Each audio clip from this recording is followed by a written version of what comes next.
Hello, good morning everyone. Welcome back in just education. Amoeba के first video में हमने amoeba का classification पढ़ा हुआ था और आज इसका सेकंड पार्ट स्टार्ट हो रहा है जिसमें कि हम अमीबा के हैबिट्स और फूड के बारे में कि वो किस टाइप का फूड लेता है, इंटेक करता है, एंड द सेकंड उसके स्ट्रक्चर के बारे में पढ़ेंगे। तो हमारा फर्स्ट पॉइंट आता है habits and habitat.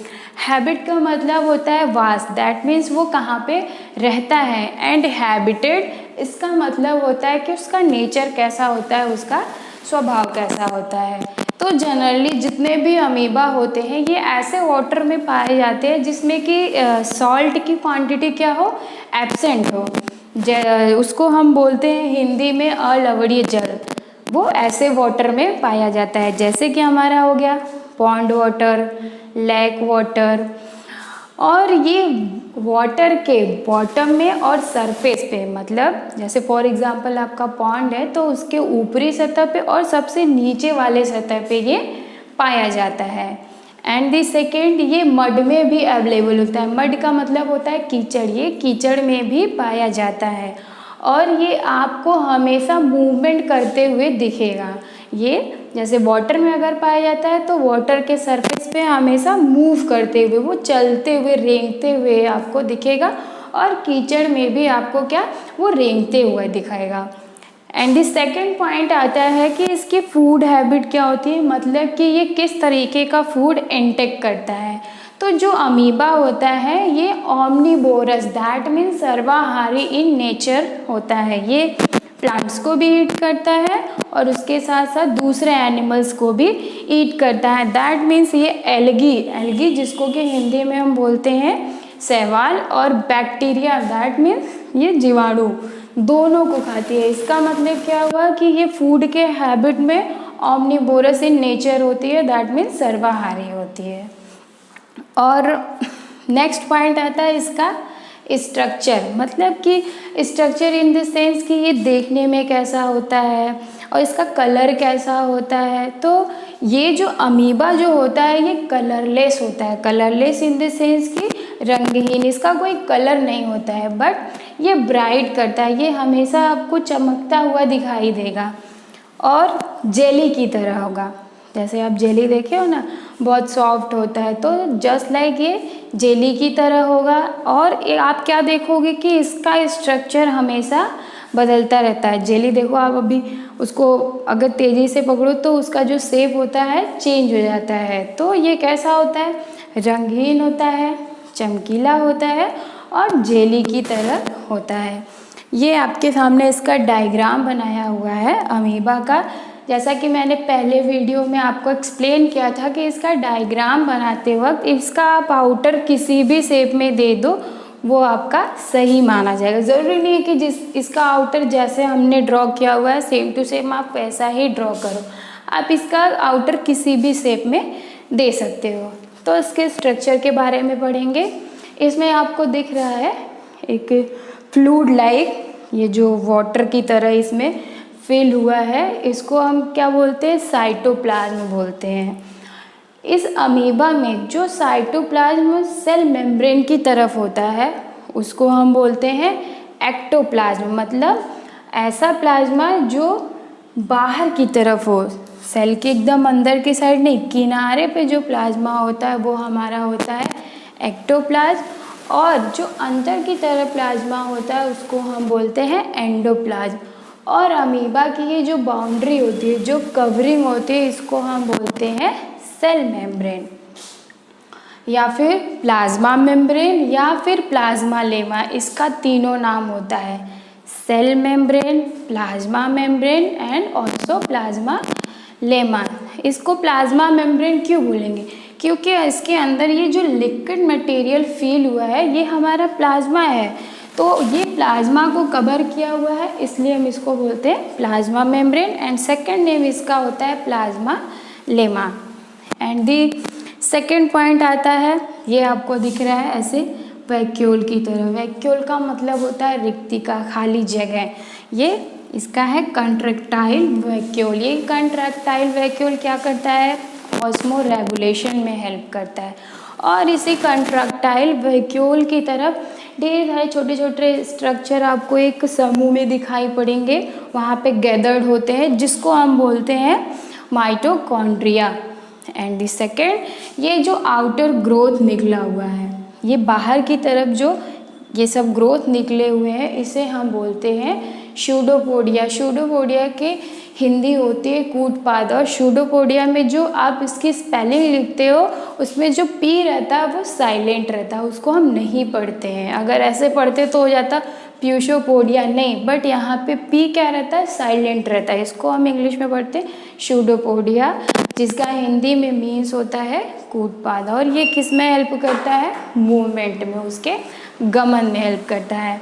And the second point, इसके अंदर लाइजोजोम होते हैं, छोटे छोटे आपको बबल्स की तरह स्ट्रक्चर दिखाई देंगे, जिसे हम क्या बोलेंगे, लाइजोजोम। और इसके बीच में हमारा एक स्ट्रक्चर होता है न्यूक्लियस।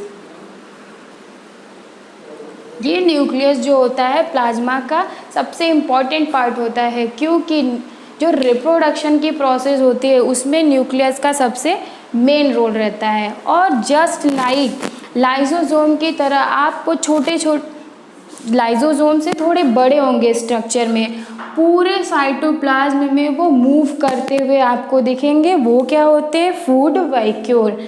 ये फूड वैक्यूल की जो साइज़ होती है वो डिफरेंट होती है, वो डिफरेंट साइज़ के होते हैं, और हमेशा इस साइटोप्लाज्मिक में क्या करते हैं, मूव करते रहते हैं।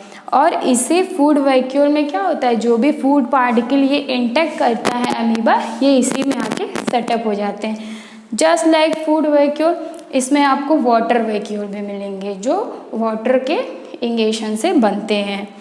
तो ये हमारा पूरा अमीबा का स्ट्रक्चर हो गया।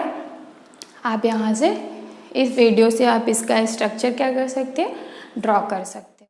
अभी हमने अमीबा का स्ट्रक्चर पढ़ लिया। अब हमारा नेक्स्ट टॉपिक है कि अमीबा के बॉडी पार्ट्स को कितने कैटेगरी में डिवाइड किया गया है। तो अमीबा के पूरे शरीर को 3 पार्ट्स में डिवाइड किया गया है। उनका सबसे जो इम्पोर्टेंट पार्ट है, पहला हमारा प्लाज्मा मेम्ब्रेन, जिसको मैंने पहले ही बताया कि इसको सेल मेम्ब्रेन भी बोलते हैं।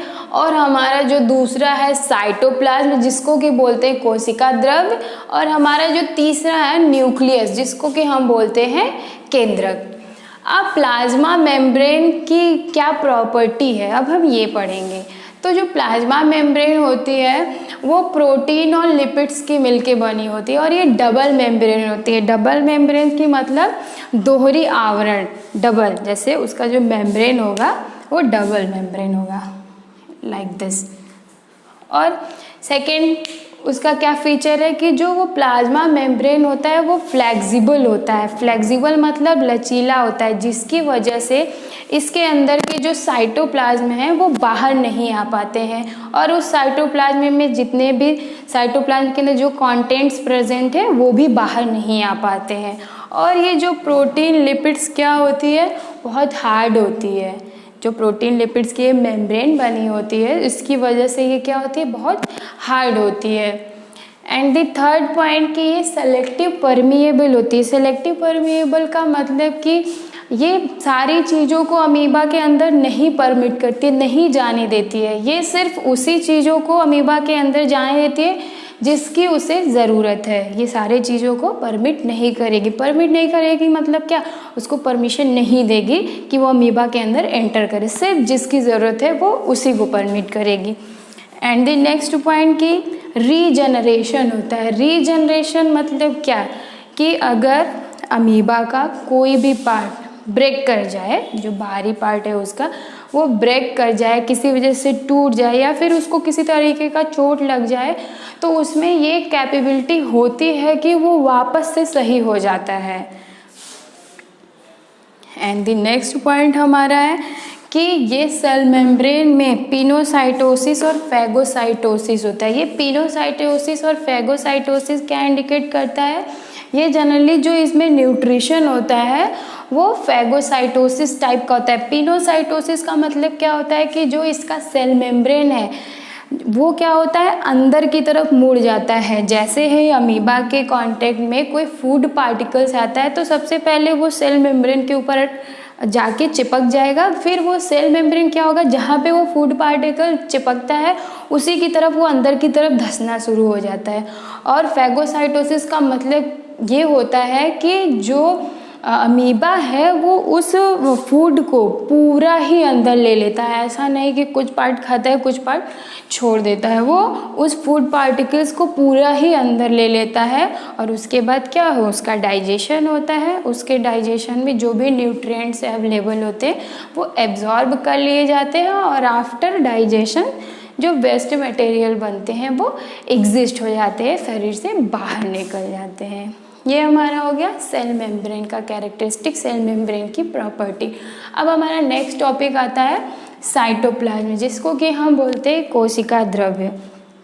जितने भी सेल कंटेंट होते हैं अमीबा के अंदर, जो भी चीज़ें पाई जाती हैं वो इसी साइटोप्लाज्म में ही पाई जाती हैं। जैसे हम और साइटोप्लाज्म को 2 पार्ट्स में डिवाइड किया गया है, जैसा कि हमने आपको अमीबा के स्ट्रक्चर पे बताया। उसके साइटोप्लाज्म को 2 पार्ट्स में डिवाइड किया जाता है, एक्टोप्लाज्म और एंडोप्लाज्म। एक्टोप्लाज्म में क्या होता है, जो बाहर की तरफ अमीबा की बॉडी में जो किनारे की तरफ जो प्लाज्मा होता है, कोशिका द्रव्य होता है, वो हमारा होता है एक्टोप्लाज्म। और जो अंदर की तरफ होता है वो हमारा होता है एंडोप्लाज्म। तो सेल कंटेंट्स जितने भी होते हैं अमीबा के अंदर, जो भी चीज़ें पाई जाती है वो एंडोप्लाज्म में होती है, एक्टोप्लाज्म में नहीं होती हैं। तो हमारा पहला क्या आता है, कंट्रैक्टाइल वैक्यूल, दैट मीन्स संकुचनशील रिक्तिका। कंट्रैक्टाइल वैक्यूल का वर्क क्या होता है, ये ऑस्मो रेगुलेशन में हेल्प करती है। ऑस्मो रेगुलेशन दैट मीन्स परासरण में हेल्प करती है। एंड दी सेकेंड पॉइंट आता है फूड वैक्यूल। फूड वैक्यूल इसका स्ट्रक्चर कैसा होता है, ये बबल्स लाइक स्ट्रक्चर होते हैं, बुलबुले जैसे, और ये पूरे साइटोप्लाज्म में क्या करते हैं, मूव करते रहते हैं, गमन करते रहते हैं।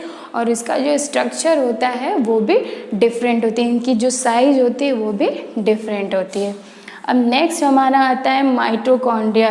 इट्स वेरी इम्पॉर्टेंट, क्योंकि आपके एग्ज़ाम में तो ये शॉर्ट क्वेश्चन में आएगा ही, प्लस एंट्रेंस एग्जामिनेशन में भी पूछता है कि which cell organelles is known as the power house of the cell. क्योंकि माइटोकॉन्ड्रिया को power house of the cell बोला जाता है। क्यों बोला जाता है, क्योंकि ये सेल को क्या देती है, एनर्जी देती है, इसीलिए इसको बोला जाता है power house of the cell. तो माइटोकॉन्ड्रिया। एंड द सेकेंड हमारा आता है लाइसोसोम। ये भी एग्ज़ाम के पर्पज़ से शॉर्ट क्वेश्चन में भी आएगा एंड आपके एंट्रेंस एग्जामिनेशन में भी पूछता है लाइसोसोम। इसको बोलते हैं suicidal bag of the cell. ये क्या होता है, ये पॉइजनस होता है। अगर ये किसी भी वजह से सेल में ब्रस्ट कर गया तो पूरी बॉडी क्या हो जाएगी, पॉइजनस हो जाएगी। एज ए रिजल्ट क्या होगा कि जिसकी भी बॉडी में इसकी ब्रस्टिंग होगी वो बॉडी क्या करेगी, डेड कर जाएगी। And the next last point हमारा आता है वाटर वैक्यूल। वाटर वैक्यूल क्या होते हैं, जल रिक्तिका, जिसमें कि क्या होते हैं, ये जो वाटर लेता है उसमें वो जाके भर जाता है। हमारा थर्ड पॉइंट आता है केंद्रक, दैट मीन्स न्यूक्लियस। ये क्या होती है, ये भी डबल मेम्ब्रेन होती है और बाई कन्वेक्स। बाई कन्वेक्स का मतलब इसके डबल सरफेस होते हैं, ऊपर की तरफ और नीचे की तरफ। और इसके अंदर भी प्लाज्मा प्रेजेंट होता है, द्रव्य प्रेजेंट होता है, जिसको हम बोलते हैं न्यूक्लियोप्लाज्म। और इसके अंदर एक थ्रेड लाइक, दैट मीन्स धागे की तरह स्ट्रक्चर दिखेगा, जिसे हम बोलेंगे न्यूक्लियर थ्रेड। नेक्स्ट टॉपिक पढ़ेंगे फिजियोलॉजी ऑफ अमीबा। अमीबा की फिजियोलॉजी में, अमीबा की फिजियोलॉजी में सबसे फर्स्ट हेडिंग आता है इसका मूवमेंट, दैट मीन्स इसका गमन। इसमें मूवमेंट कैसे होता है, इसमें गमन कैसे होता है। और अमीबा में जो मूवमेंट होता है उसे हम बोलते हैं अमीबॉयड मूवमेंट। तो अमीबा में मूवमेंट होता है कंटिन्यूअस विस्कोसिटी मूवमेंट के थ्रू, जिसको हिंदी में बोलते हैं सतत श्यानता गमन। इसमें क्या होता है, सबसे पहले इसमें हेल्प कौन करता है, इसके मूवमेंट में हेल्प करता है स्यूडोपोडिया, जिसको हम हिंदी में बोलते हैं कूटपाद, और इसे बोलते हैं फॉल्स फीट। फॉल्स फीट का मतलब होता है झूठा पैर, दैट मीन्स ये पैर होता नहीं है। स्यूडोपोडिया क्या करता है, दोनों चीज़ में हेल्प करता है, फूड को कैप्चर करने में भी और मूवमेंट करने में भी। वो पैर के जैसा दिखेगा नहीं कि वो ऐसे ऐसे क्रिप कर रहा है, वो ऐसे ऐसे चल रहा है, इसीलिए हम इसे क्या बोलते हैं, फॉल्स फीट। तो ये जो रूल्स है सतस्यायनता गमन, इसके बेस पे इसमें मूवमेंट होता है। इसमें होता क्या है कि अमीबा जिस तरफ भी जाएगा, जिस तरफ भी मूव करेगा, उसमें जो उसके अंदर के एक्टोप्लाज्म होते हैं, एंडोप्लाज्म होते हैं, दोनों की मिक्सिंग होती है। और क्या करेगा, एक्टोप्लाज्म एंडोप्लाज्म की साइड और एंडोप्लाज्म एक्टोप्लाज्म के साइड आता जाएगा और एक पोर्स डेवलप हो जाएगा, सूडोपोडिया जिधर जिधर बनेगा उसका प्लाज्मा, दैट मीन्स उसका कोशिका द्रव उस साइड जाता जाएगा और उसमें अमीबा में मूवमेंट होता रहेगा, मतलब अमीबा एक जगह से दूसरी जगह पे जाता रहेगा। एंड द नेक्स्ट पॉइंट है इरिटेबिलिटी ऑफ अमीबा, मतलब अमीबा में उत्तेजनशीलता कैसे होती है। जैसे अमीबा जहाँ भी रह रहा है उसके इन्वायरमेंट में, उसके वातावरण में कोई चेंजेज आ गई तो वो क्या करेगा, वो कैसे रिस्पॉन्स करेगा। इसमें जो उत्तेजनशीलता होती है वो दो तरीके की होती है, एक पॉजिटिव रिस्पॉन्स होगा, एक निगेटिव रिस्पॉन्स होगा। जब वो सोर्स की तरफ, जैसे इन्वायरमेंट में कोई चेंज हो गई, फॉर एग्जांपल बहुत हीट आ रहा है, बहुत लाइट आ रही है, तो अगर वो लाइट की तरफ जाता है तो उसका जो रिस्पॉन्स होगा वो पॉजिटिव होगा, उसके जस्ट अपोजिट जाएगा तो क्या हो जाएगा, निगेटिव हो जाएगा। जनरली इसमें निगेटिव रिस्पॉन्स मिलता है, जिसमें पहला आता है प्रकाशानुवर्तन, मतलब कि जिधर लाइट का सोर्स रहेगा उसके जस्ट अपोजिट अमीबा मूव करके चला जाता है। स्पर्शानुवर्तन मतलब क्या, कि जैसे अमीबा किसी अदर एनिमल्स के कांटेक्ट में आया, उसको लगा कि हमारे बगल में कोई है या हमारी बॉडी से कोई टच हो रहा है या सामने से कोई दूसरा एनिमल आ रहा है, तो वो जस्ट उसके अपोजिट, उसके दूसरी दिशा में चला जाएगा। एंड सेकेंड क्या होता है, तापानुवर्तन, मतलब जहाँ पे वो है वहाँ पे टेम्परेचर ज़्यादा हो गया, तापमान ज़्यादा हो गया, तो वो उस जगह को छोड़ के दूसरी जगह चला जाएगा।